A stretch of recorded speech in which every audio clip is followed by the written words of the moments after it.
जय हिंद दोस्तों, स्वागत है आप सभी का हमारे YouTube चैनल पे। तो कैसे हैं आप सभी? आई होप आप सभी लोग अच्छे होंगे और पढ़ाई लिखाई भी शानदार तरीके से कर रहे होंगे।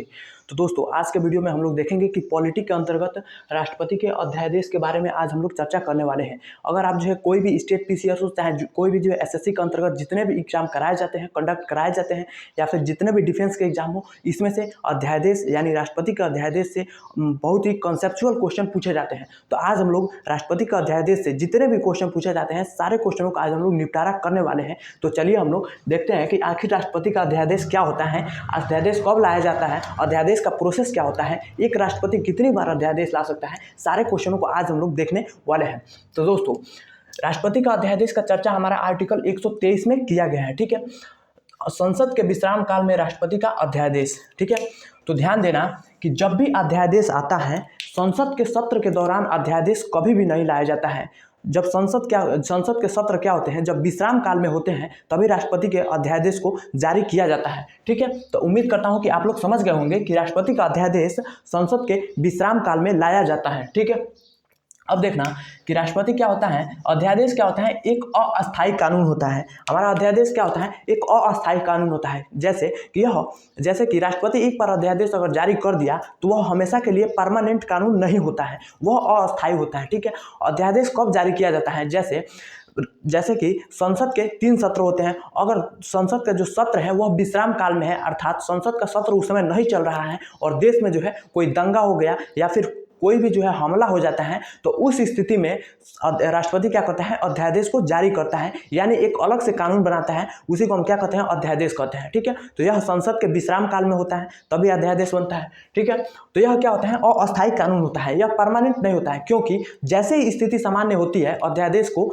राष्ट्रपति क्या करता है, पुनः खत्म कर देता है, यानी उस कानून को पुनः वापस ले लिया जाता है। उसके बाद जो है कि यह जब सत्र नहीं चल रहा है तभी। ठीक है, चलिए समझते इस बात को कि इसमें कह रहा है कि जब सत्र नहीं चल रहा हो, जब सत्र नहीं चलता है, यानी तीनों सत्र विश्राम काल में होते हैं, तब जो है अध्यादेश को लाया जाता है। जब कोई विकट परिस्थिति जो है देश पर आ जाती है या किसी भी राज्य में ऐसी विकट परिस्थिति बन जाती है, जैसे कि हमारा लोकतंत्र पर जो है खतरा मंडराने वाला होता है, तो ऐसी स्थिति में ही, विषम परिस्थिति में ही हमारा क्या होता है, अध्यादेश जारी किया जाता है। ठीक है, अब हम बात करते हैं दोस्तों, राष्ट्रपति का अध्यादेश 123 आर्टिकल में और और जो हमारा राज्यपाल होता है उसका जो है अनुच्छेद हमारा आर्टिकल 213 में बताया गया है। यहाँ से समझिएगा दोस्तों, यहाँ पे क्या है, हमारा 123, हम एक को निकाल कर क्या इसके बीच में घुसा देते हैं, तो यह हमारा बन जाता है 223। तो इससे आप आसानी से याद कर सकते हैं कि राज्यपाल का जो है अध्यादेश की चर्चा 213 आर्टिकल में किया गया है। ठीक है, अब देखिए कि दोनों के अध्यादेश को अनुच्छेद 13 के द्वारा न्यायिक समीक्षा किया जाता है। समझिए इस बात को, क्या होता है कि जैसे जब भी जो है राष्ट्रपति अध्यादेश जारी करे तो वह कैसे करता है, मंत्रिमंडल के सलाह पर। ठीक है, और हमारा राज्यपाल होता है वह अध्यादेश कैसे जारी करता है, राज्य मंत्रिमंडल के सलाह पर। ठीक है, तो जब भी राज्यपाल हो या राष्ट्रपति हो, जब भी अध्यादेश को जारी करता है तो वह अध्यादेश संसद में जाता है और उस संसद के अध्यादेश को क्या करता है कि जब भी संसद के किसी भी विधेयक की समीक्षा, जांच जब सुप्रीम कोर्ट करता है, हमारा न्यायालय जब करता है, तो उसी को हम क्या कहते हैं, जब न्यायालय करता है तो उसी को हम क्या कहते हैं, न्यायिक समीक्षा, जुडिशियली रिव्यू इसको हम कहते हैं। ठीक है, एक बार और समझिए कि जब भी संसद का कोई भी विधेयक हो, कोई भी कानून हो, जब उसको न्यायालय जांच करता है तो उसी को हम क्या कहते हैं, न्यायिक समीक्षा कहते हैं, जुडिशियली रिव्यू कहते हैं। ठीक है, अब देखिए यह आंशिक रूप से लोकतंत्र पर प्रतिकूल होता है। ठीक है, देखिए समझिएगा, यह लोकतंत्र पर क्या करता है, प्रतिकूल प्रभाव डालता है। समझिएगा कि कानून क्या होता है, कानून बनता है हम लोगों पर लागू होने के लिए। सही बात है कि कानून बनता है हम लोगों पे लागू होने के लिए, लेकिन यह जरूरी है कि हम जिसको चुन कर भेजते हैं संसद में वह हमारे लिए कानून बनाए। ठीक है, लेकिन क्या होता है, जब जो है संसद विश्राम काल में होता है तो राष्ट्रपति क्या करता है, अपनी मर्जी से एक कानून बना देता है। ठीक है, जो प्रतिकूल स्थिति में बनता है तो वह क्या करता है, लोकसभा क्या करता है, हमारा जो है देश है लोकतंत्र पर, वह उस स्थिति में प्रतिकूल प्रभाव ही डालता है। प्रतिकूल मतलब जो अच्छा हो और प्रतिकूल मतलब जो बुरा हो, ठीक है, खराब हो, और अनुकूल मतलब क्या होता है, जो अच्छा हो। तो यही अध्यादेश क्या करता है, आंशिक रूप से लोकतंत्र पर प्रतिकूल प्रभाव डालता है। ठीक है, अब देखिएगा, अब हम क्या समझते हैं कि अध्यादेश की अवधि कितनी होती है। ठीक है, समझिएगा, यह थोड़ा जो है कॉन्सेप्चुअल क्वेश्चन है क्या कि यह दोनों, समझिएगा इसकी अवधि को, यह दोनों सदन द्वारा 42 दिन में पारित करना होता है। ठीक है, समझिए संसद का क्या होता है, जब अध्यादेश जारी होता है, विश्राम काल में ही हमेशा अध्यादेश जारी होता है, तो क्या होता है जब संसद के सत्र शुरू होते हैं तब वह जाता है संसद के सत्र में, और उस स्थिति में संसद के जो दो सत्र होते हैं, लोकसभा और राज्यसभा, उन दोनों सदनों के द्वारा उस पर क्या किया जाता है, विचार किया जाता है कि भाई हम लोग, मतलब संसद के जो सदस्य होते हैं वो विचार करते हैं कि हम लोग जो है जब विश्राम काल में थे, विश्राम की स्थिति में थे, यानी सत्र जब चल रहा था, सत्र जब नहीं चल रहा था, उस स्थिति में क्या किया कि राष्ट्रपति जी ने एक अलग कानून बनाया है। उस समय हम लोग की मौजूदगी नहीं थी और वह अब सदन में आया है, तो उस पर हम लोगों को विचार करना है। तब वह क्या करते हैं, सत्र जब शुरू होता है तो उस पर विचार करते हैं। अगर जो है सत्र शुरू हो जाने के बाद संसद के दोनों सदन 42 दिन के अंदर जो है उस अध्यादेश पे विचार नहीं करते हैं, तो जैसे ही वह संसद के सत्र के दौरान अध्यादेश 42 दिन को पार करता है तो वह अपने आप ही समाप्त हो जाता है। आई होप आप लोग अच्छे तरीके से समझ गए होंगे।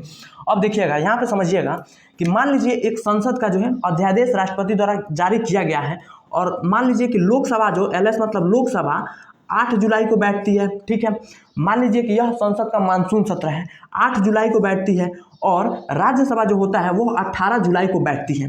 तब यहाँ से एक प्रश्न यह उठता है कि हम जो है कहाँ से काउंट करेंगे 42 दिन को, हम लोग क्या 8 जुलाई से 42 दिन काउंट करेंगे अध्यादेश की अवधि, या फिर 18 जुलाई से। तो ध्यान दीजिएगा, ऐसे जो है क्वेश्चन आते हैं। ठीक है, यह UPSC का प्री का क्वेश्चन रह चुका है कि जब भी आपको जो है देखना होगा अध्यादेश की अवधि को, तो जो सदन लास्ट में बैठता है वहीं से हम 42 दिन को काउंट करते हैं। तो हमारा जो है 42 दिन यहाँ से काउंट होगा। ठीक है, 42 दिन या फिर 7 सप्ताह भी इसको हम कहते हैं। अब समझिए कि लोकसभा की आखिर जो है यह क्या हुई, नॉर्मल लोकसभा की अवधि हो गई 42 दिन। ठीक है, अब समझेंगे कि अधिकतम अवधि लोकसभा की कितनी होती है। ठीक है, तो समझिएगा अधिकतम अवधि, देखिएगा जब आप संसद के सत्र को हम आपको पढ़ाएंगे तो समझिएगा किन्हीं दो सत्रों के बीच में 6 माह का अवकाश होता है। ठीक है, अब बात को ध्यान से देखिएगा यहाँ पे कि जब भी अध्यादेश आएगा अवकाश काल में आएगा। ठीक है, अवकाश काल में अध्यादेश आ गया, अब अध्यादेश पर विचार तभी होगा जब संसद के सत्र शुरू होंगे, तभी अध्यादेश सत्र में जाएगा और दोनों सदनों द्वारा विचार होगा। तो इस स्थिति में 6 माह पहले का जब संसद विश्राम काल में था, जब उसका क्या था विश्राम काल में था, वह 6 माह पहला सत्र, यहाँ से इस पैराग्राफ को समझिएगा, सत्र 1 और सत्र 2 के बीच हमारा अवकाश हो गया 6 माह का, और इसी अवकाश काल में अध्यादेश आया तो 6 माह हमारा ये। और फिर जब संसद के क्या होगा, सत्र शुरू होगा, तब जब सत्र में जाएगा तब वहाँ से 42 दिन काउंट होगा ये।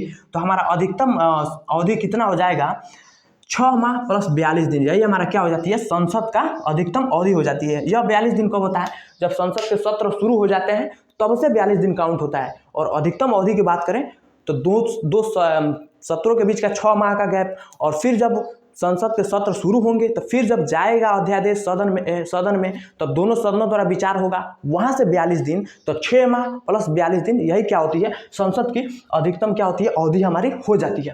अब क्वेश्चन यह उठता है कि जो है कि क्या अध्यादेश को पुनः हटाया जा सकता है फिर से। तो ध्यान दीजिएगा कि अध्यादेश को जो है हटाया जा सकता है, जैसे जब स्थितियां सामान्य हो जाती हैं, जैसे अगर कोई विकट परिस्थिति आती है, उस स्थिति में क्या होता है, हमारा अध्यादेश जारी होता है।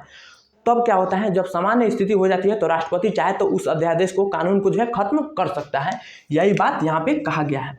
अब देखिएगा कि एक क्वेश्चन और बनता है कि राष्ट्रपति जो है कितनी बार अध्यादेश को ला सकता है। समझिएगा, तो राष्ट्रपति जो है कि एक राष्ट्रपति जो है कई बार अध्यादेश को क्या कर सकता है, ला सकता है। ठीक है, नॉर्मली आप समझ गए होंगे कि राष्ट्रपति अध्यादेश क्या होता है, एक राष्ट्रपति कई बार अध्यादेश ला सकता है। ठीक है, और अध्यादेश क्या करता है, देश पर प्रतिकूल प्रभाव डालता है। ठीक है, जैसे कि कानून बनाने का अधिकार किसको है, जिसको हम चुनकर संसद में भेजते हैं उनको।